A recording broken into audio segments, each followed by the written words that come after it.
हमें इससे गर्ज नहीं कि किसकी हुकूमत कहाँ है, हमें इससे गर्ज होनी चाहिए कि हमें अपने ज़ाती पसंद नापसंद से बालातर होकर और पाकिस्तान के बेहतरीन मफाद में हम इकट्ठे हो जाएं। किसी को हम दोष नहीं दे सकते, किसी के ऊपर इल्ज़ाम तराशी नहीं कर सकते।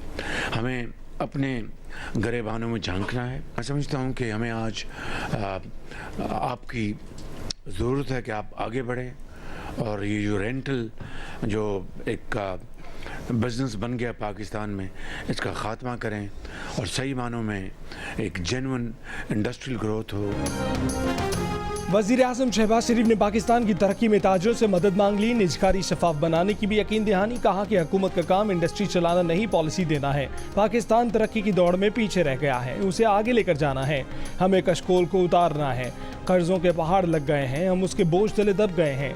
मारूफ ताजिर आरिफ हबीब की वज़ीर आज़म को भारत समेत पड़ोसी ममालिक से ताल्लुकात बेहतर बनाने और बानी PTI से बातचीत की तजवीज़। वज़ीर आज़म शहबाज शरीफ का कराची में वफाकी और सूबाई काबीना के इजलास से भी खिताब। वफाकी और सूबाई वज़रा को मिलकर काम करने की हिदायत। कराची आमद पर वज़ीर आज़म की मज़ार कायद पर हाज़री। मुख्तलिफ शोबों में नुमाया कारकर्दगी दिखाने वाले नौजवानों से पाकिस्तान की खिदमत और तरक्की में अपना किरदार अदा करने का हल्फ लिया।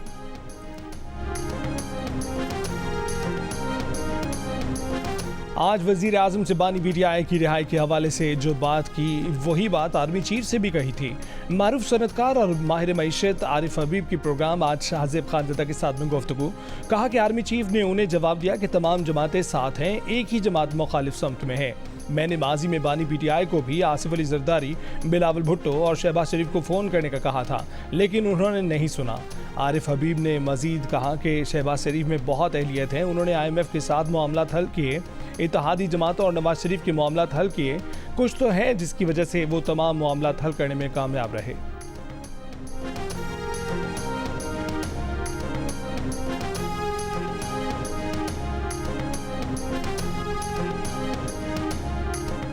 पाकिस्तान को IMF की जानिब से मजीद 1 अरब 10 करोड़ डॉलर कर्ज देने के सिलसिले में IMF का इजलास 29 अप्रैल को होगा।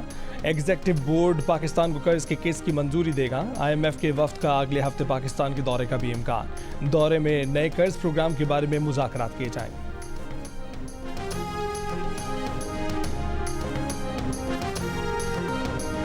चेयरमैन पब्लिक अकाउंट्स कमेटी कौन होगा? शेर अफजल मरवत, हामिद खान या हामिद रजा? सुन्नी इत्तेहाद कौंसिल के रहनुमाओं के मुतज़ाद बयानात ने अहम ओहदे पर भी पार्टी में इख्तिलाफात से पर्दा उठा दिया। शेर अफजल मरवत का चेयरमैन पब्लिक अकाउंट्स कमेटी के लिए अपनी ही पार्टी के लोगों पर बानी PTI से मुतबादिल नाम के लिए जोर देने का इल्जाम। इख्तिलाफी बयान पर शेर अफजल को चेयरमैन PTI बैरिस्टर गौहर की एक बार फिर shut up call.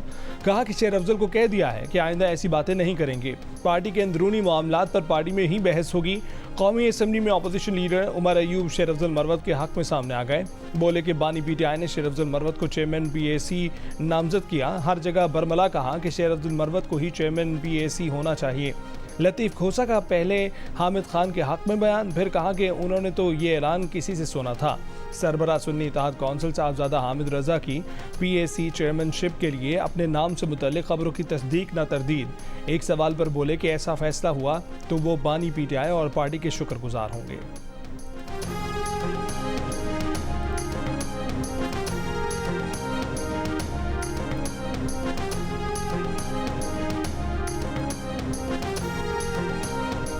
Pakistan Tehreek Insaf की क़यादत और इमरान खान साहब का जो फैसला होगा वो हतमी होगा। हम ग्रेटफुल टू हिम अगर ऐसी खबरों में कुछ सदाकत है। स्पीकर कौमी असम्बली अयाज सादी का चेयरमैन पब्लिक अकाउंट्स कमेटी का मामला 2 दिन में हल करने का दावा। कहा कि चेयरमैन PAC और कायमा कमेटियों की तश्कील के लिए वज़रा और इत्तेहादियों से मुशावरत मुकम्मल कर ली। कोशिश होगी कि चेयरमैन PAC अपोजिशन लीडर को देने की मुस्बत रिवायत बरकरार रहे। मुस्लिम लीग नून के सीनियर रहनुमा तारिक फजल चौधरी बोले कि रिवायत है कि पब्लिक अकाउंट्स कमेटी की चेयरमैनशिप अपोजिशन को दी जाती है, लेकिन रूल्स में ऐसा कुछ नहीं है। लेकिन सब चीज़ों के बावजूद पब्लिक अकाउंट्स कमेटी अपोजिशन ही को दी जाएगी। तर्जमान कौमी असम्बली का कहना है कि क़वाइद और ज़वाबित के तहत कायमा कमेटियों के इंतखाब कमेटी अरकान और कमेटी चेयरमैन मुकर्रर करने का इख्तियार स्पीकर को हासिल है। कहा कि स्पीकर से मंसूब खबर की शेर अफजल मरवत को चेयरमैन PAC नहीं बनाया जाएगा, बनखड़त और बेबुनियाद है।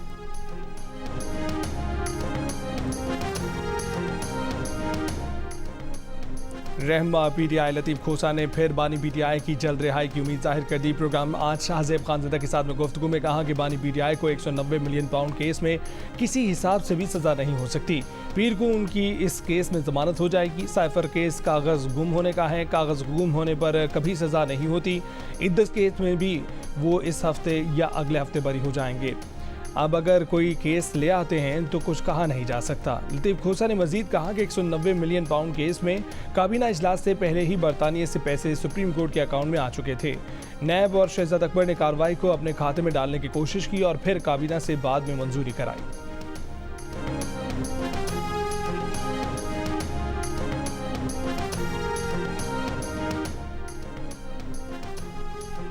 ऑपोजिशन को अदालती इस्लाहात की दावत दी है, लेकिन लीडरशिप की करप्शन केसेस में हम रिलीफ नहीं दे सकते। वज़ीर कानून आज़म नज़ीर तारड़ का कौमी असम्बली में खिताब, कहा कि यह फ़ॉरम अदालतों से ज़मानत और रिहाई करवाने का फ़ॉरम नहीं है। बुशा बीबी के केसेस अदालतों में ज़ेर इल्तवा हैं, मामला अदालतों में है, इसलिए कोई यकीन दहानी नहीं कराई जा सकती। तहरीक इंसाफ के अरकान के बानी पीटीआई को रिहा करने के नारे। पुलिस वाला मावराए कानून कार्रवाई करे तो मुअत्तल कर देते हैं। एजेंसियों में क्या कोई जवाबदेह है? एजेंसियों के अंदर खुद एहतसाबी का क्या अमल है? कोई दहशतगर्द है तो मुकदमा दर्ज करें, मावराए अदालत कार्रवाई न करें। लापता अफराद के केस में इस्लामाबाद हाई कोर्ट के जस्टिस मोहसिन अख्तर कयानी की रिमार्क, कहा कि गुमशुदगी कमीशन के खिलाफ उनकी राय इसलिए है कि कमीशन उन्हीं लोगों के साथ काम कर रहा होता है जिन पर इल्ज़ाम आयद होता है। मुद्दई की वकील कहती हैं कि निगरां वज़ीर आज़म ने जब बयान दिया उसी दिन एक बंदा उठा लिया गया, यानी वज़ीर आज़म की अदालत में बयान की भी कोई हैसियत नहीं है। मज़ीद समाअत 21 मई तक मुलतवी।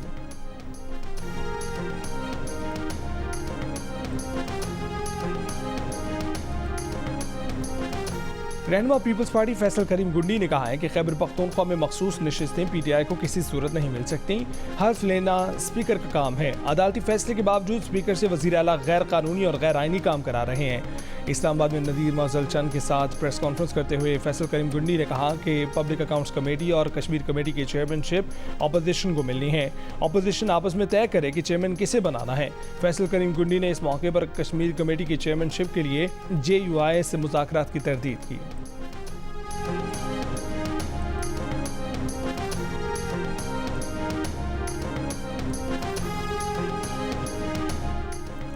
गवर्नर खैबर पख्तूनख्वा का कहना है कि ख्वाहिश है मखसूस नशिस्तों का मसला आपस में बैठकर हल किया जाए। सूबे में अमन व अमान की सूरत हाल ठीक नहीं है। मौजूदा हालात में सियासी माहौल को गर्म करना ठीक नहीं है। गवर्नर गुलाम अली ने कहा कि मखसूस नशिस्तों का मामला सुप्रीम कोर्ट में है, सियासी मामलात को अदालतों में नहीं लेकर जाना चाहिए। वज़ीर आला पंजाब मरीम नवाज की ज़ेर सदारत इजलास, मॉडल घरों की तामीर, बहाना एक साथ पर ब्रीफिंग, कम आमदन वाले बेघर लोगों की हाउसिंग स्कीम के लिए 5 शहरों में स्ट्रीट लैंड की निशानदही करके 519 के नाल राजी पर अपनी छत अपना घर प्रोजेक्ट की असूली मंजूरी दे दी गई। मरीम नवाज की अपना घर अपनी छत मंसूबा शहरों के करीब लॉन्च करने की हिदायत।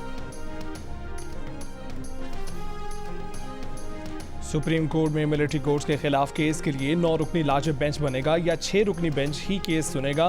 6 रुकनी लार्जर बेंच ने मामला फिर प्रैक्टिस एंड प्रोसीजर कमेटी को भिजवा दिया। सुप्रीम कोर्ट का फौजी अदालत के फैसले अदालती रिकॉर्ड पर लाने का हुक्म। जस्टिस शाहिद वहीद ने कहा कि फौजी अदालत के फैसले से मालूम होगा कि ट्रायल में क्या तरीक़ाकार अपनाया गया। जस्टिस मोहम्मद अली मजहर ने कहा कि देखना चाहते हैं कि मर्जी के वकील की सहूलत दी गई है या नहीं।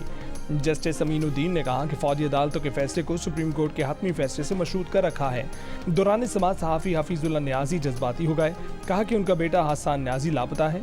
हफीजुल्लाह न्याजी ने अदालत के सामने हाथ जोड़कर कहा कि उनकी बेटे से मुलाकात नहीं कराई जा रही, उन्हें रात को नींद नहीं आती। अदालत की अटॉर्नी जनरल को हसन न्याजी के बारे में तफसीलात मालूम करके आगाह करने की हिदायत।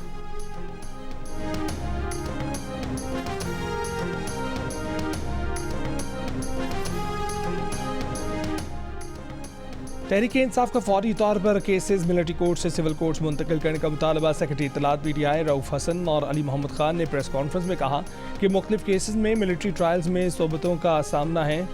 किसी का भाई किसी का बाप ज़ेर हिरासत है।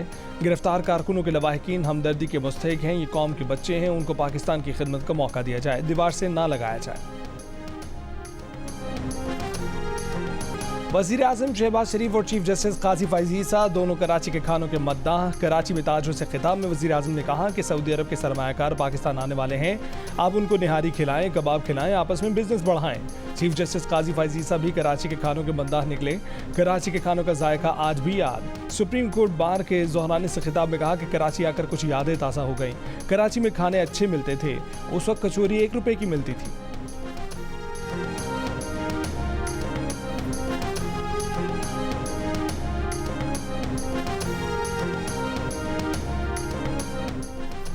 पाकिस्तान स्टॉक एक्सचेंज में तेजी का नया रिकॉर्ड। KSE 100 इंडेक्स 72,000 की हद अबूर कर गया। 692 पॉइंट्स के इजाफे के साथ 72,051 पॉइंट्स पर बंद हुआ। ट्रेडिंग के दौरान 72,414 की तारीख की नई बुलंद तरीन सतह पर भी पहुंचा। गुज़श्ता रोज 100 इंडेक्स 71,359 पर बंद हुआ था।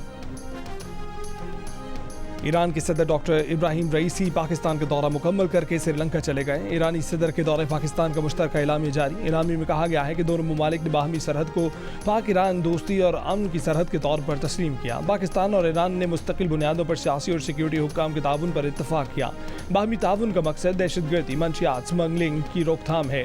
पाकिस्तान और ईरान की जानिब से दमिश्क में ईरानी कौंसल खाने पर हमले की मजम्मत। दोनों ममालिक की क़यादत का बिरादराना ताल्लुकात मजबूत बनाने के लिए आला सतह के दौरों के बाकायदा तबादले के जरिए बाहमी रवाबित को बढ़ाने पर इत्तफाक। मुश्तरका एलामी में कहा गया है कि फरीकैन ने बाहमी तशवीश के इलाकाई और आलमी अमूर पर भी तबादला ख्याल किया। ईरानी सदर के दौरे के दौरान मुफाहमत की मुतादिद याददाश्तों और माहदों पर भी दस्तखत किए गए। ईरानी सदर ने दौरे पाकिस्तान में सदर जरदारी, वज़ीर आज़म शहबाज शरीफ और army chief general Asim Munir से मुलाकातें की। कराची और लाहौर का भी दौरा किया।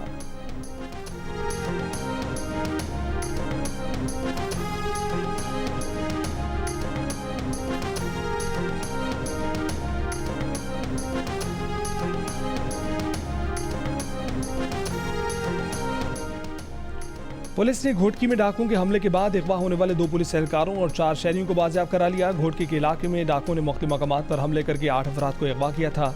हमले के दौरान शहीद होने वाले एहलकार की नमाज़ जनाजा के बाद मीडिया से गुफ्तगू में DIG सक्खर ने कहा कि जहां लड़ाई या जंग होगी वहां नुकसान तो उठाना पड़ेगा, सहूलतकारों को भी नहीं छोड़ेंगे।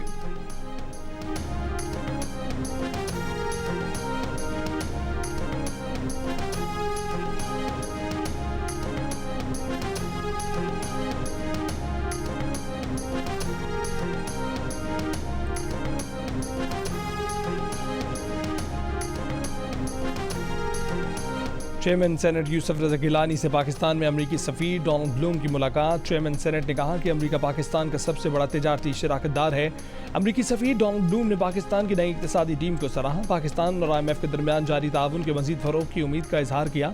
अमरीकी सफ़ीर का पाकिस्तान की इंसदाद दहशतगर्दी की कोशिशों का एहतराम। दहशतगर्दी के खिलाफ जंग में अमरीकी हिमायत का अयादा। चेयरमैन सेनेट का अमन और इलाकाई इस्तेहकाम को फ़रोग़ देने के लिए मुश्तरका कोशिशों पर जोर। कहा कि ये वक्त फ़लस्तीन में अमन के क़याम की कोशिशें तेज़ करने का है। खित्ते में देरबा अमन के हसूल के लिए चेयरमैन सेनेट का गज़ा में फ़ौरी जंगबंदी का मुतालबा।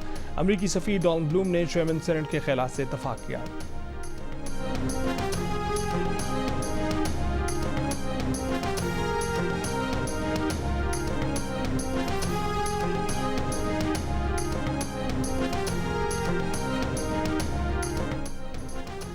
कोहलों के हल्के PB 9 में अमन अमान की खराब सूरत हाल। 4 पोलिंग स्टेशन पर दोबारा पोलिंग ना हो सकी। DRO ने इलेक्शन कमीशन को खत लिख दिया। खत में लिखा कि अमन अमान की सूरत हाल के बायस अमला पोलिंग स्टेशन तक नहीं पहुंच सका।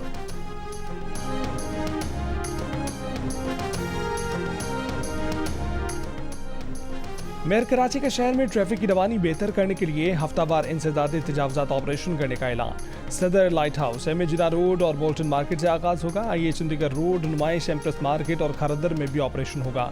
सड़कों से कैबिन, ठेले, पथारे और दुकानों के बाहर सामान हटाया जाएगा। सुप्रीम कोर्ट कराची रजिस्ट्री में आज कराची तजावजात केस की समाअत होगी। अदालत ने केस में मुतल्लका हुक्काम से शहर में रफाही प्लॉटों और दीगर इलाकों से तजावजात के खात्मे से मुतल्लिक रिपोर्ट तलब कर रखी है।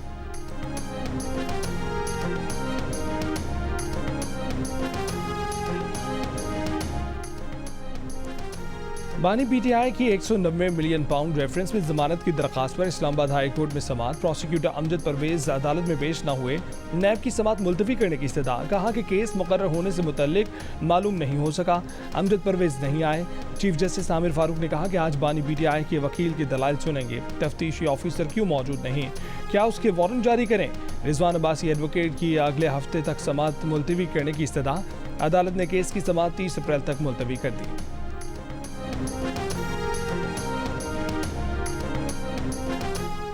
गुजरात में अजीज भट्टी शहीद टीचिंग अस्पताल के सर्जिकल वार्ड की छत गिरने से 2 मरीज जाँ बहक। एमएस अस्पताल के मुताबिक जख्मी मरीजों को मलबे से निकालकर दूसरे वार्ड मुंतकिल कर दिया गया। छत गिरने की वजूहात सामने नहीं आ सकी। वजीर आला पंजाब का वाक़े की इंक्वायरी का हुक्म, सेक्रेटरी सेहत से रिपोर्ट तलब कर ली।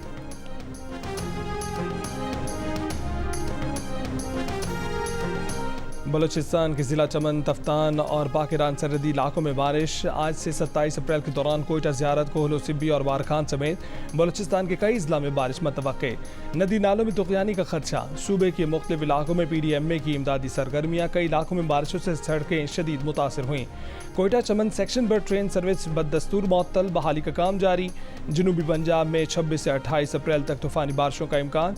मरी, गलियात, रावलपिंडी, अटक, जेहलम, चकवाल और गुजरात में बारिशें होंगी। महकमा मौसमियात की आज कश्मीर और बालाई खैबर पख्तूनख्वा में भी आंधी और बारिश की पेशगोई।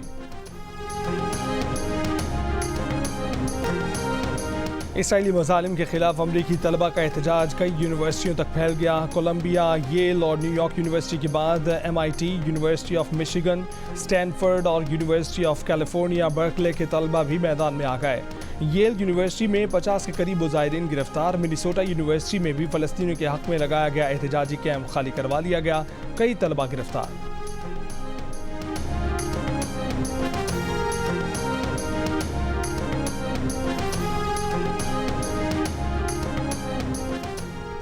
शिमाली गजा में इसराइली फ़ौज के हमलों में शिद्दत आ गई। बैतुल लाहिया, बैतुल हनून और जबालिया में गोलाबारी, रफ़ा में भी बमबारी।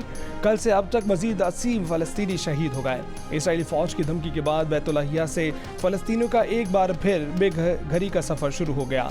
रफ़ा में ज़मीनी ऑपरेशन का ख़तरा। इसराइली फ़ौज ने मजीद 2 ब्रिगेड्स को गजा में बुला लिया। इसराइली फ़ौज के लिबनान में भी हमले। हिज़्बुल्लाह के 40 अहदाफ को निशाना बनाने का दावा।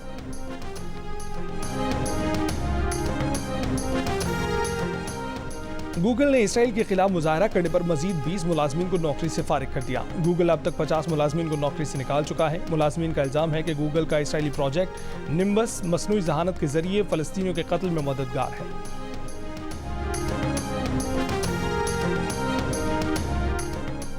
यहूदियों के मजहबी त्यौहार पर सैकड़ों यहूदी आबादकारों का मस्जिद अक्सा पर धावा। मस्जिद में इबादत करने वाले दर्जनों मुसलमान फ़लस्तीनियों को ज़बरदस्ती मस्जिद से निकाल दिया। इसराइली फ़ौज की मगरबी किनारे की तारीखी मस्जिद इब्राहिमी में भी मुसलमानों का दाखिला बंद कर दिया गया।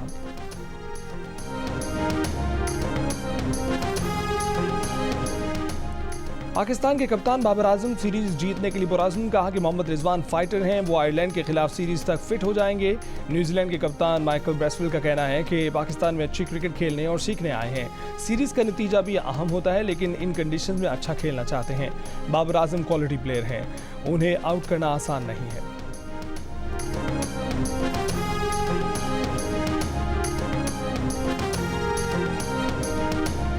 पाकिस्तान और न्यूजीलैंड के दरमियान चौथा T20 आज लाहौर में खेला जाएगा। टांग की इंजरी का शिकार मोहम्मद रिजवान बकिया मैचेस नहीं खेलेंगे।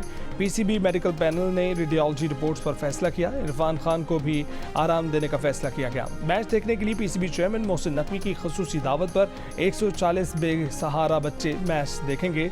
पाकिस्तान और न्यूजीलैंड के दरमियान सीरीज 1-1 से बराबर है। मैच रात 7:30 बजे शुरू होगा। तमाम मैच देखिए जियो सुपर से बराह रास्त।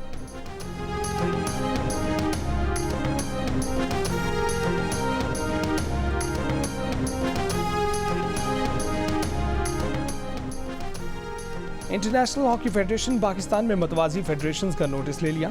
PHF के दोनों धड़ों को 24 घंटों में अपना मौक़िफ़ और सबूत जमा करवाने की हिदायत कर दी। इंटरनेशनल बॉडी ने पाकिस्तान से ताल्लुक़ होने के सबब अपने सदर तैयब इकराम को मामले से अलग कर दिया।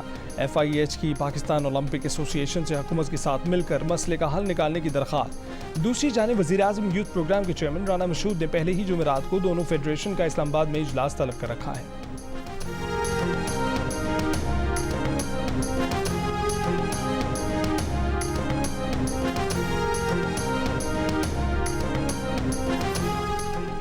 और Qatar international junior squash championship में पाकिस्तान के अब्दुल्ला जमान अंडर 15 कैटेगरी के फाइनल में पहुंच गए, जबकि उनके छोटे भाई रेयान जमान अंडर 11 की कैटेगरी के सेमीफाइनल में हार गए। अब्दुल्ला जमान ने सिंगापुर के गोलबयान को स्ट्रेट गेम्स में शिकस्त दी थी। 8 साल रेयान को अंडर 11 के सेमीफाइनल में कुवैती खिलाड़ी सलमान अली ने मात दी।